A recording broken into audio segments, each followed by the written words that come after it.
Hi,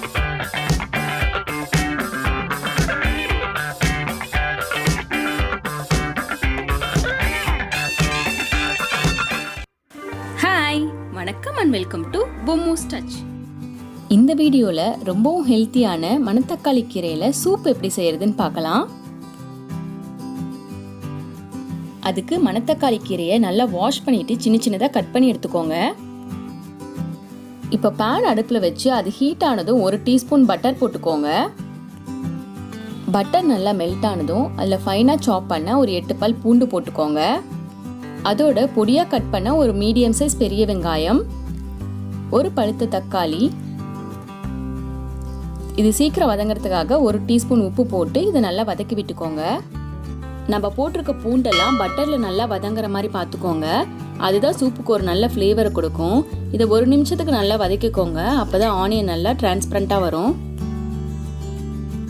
onion நல்லா வதங்கினதும் அதில் கட் பண்ணி வச்சிருக்க மணத்தக்காளி கீரையை போட்டு அது நல்லா சுருண்டு வர வரைக்கும் வதக்கிக்கோங்க. மணத்தக்காளி கீரைக்கு நிறைய மருத்துவ பலன்கள் இருக்கு. இது நம்ம ரெகுலராக சாப்பிட்டோம்னா நம்மளுக்கு வாய்ப்புண் வயிற்றுப்புண்லாம் வராது.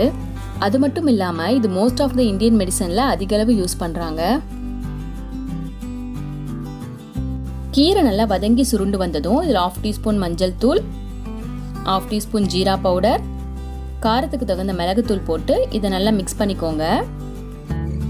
நான் இன்னைக்கு சின்ன பசங்களுக்கு செய்யறதுனால மிளகுத்தூள் மட்டும் போட்டிருக்கேன். நீங்கள் பெரியவங்களுக்கு செய்யறதா இருந்தால் இதோட 1 டீஸ்பூன் மிளகாத்தூள் போட்டுக்கோங்க. இப்போ சூப்புக்கு தேவையான அளவு தண்ணி ஊற்றி இதை நல்லா கலந்து விட்டுக்கோங்க.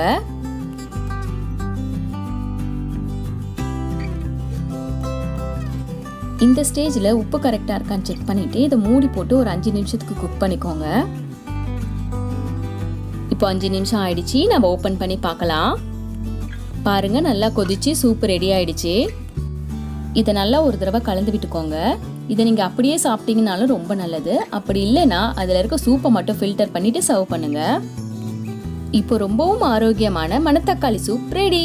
இதை நீங்களும் ட்ரை பண்ணி பாருங்க. ஃபீட்பேக்கை கமெண்ட்ஸ்ல சொல்லுங்க. இந்த வீடியோ உங்களுக்கு பிடிச்சிருந்ததுன்னா லைக் பண்ணுங்க, ஷேர் பண்ணுங்க, சப்ஸ்கிரைப் பண்ணுங்க, பெல் பட்டனை கிளிக் பண்ணுங்க. தேங்க்யூ.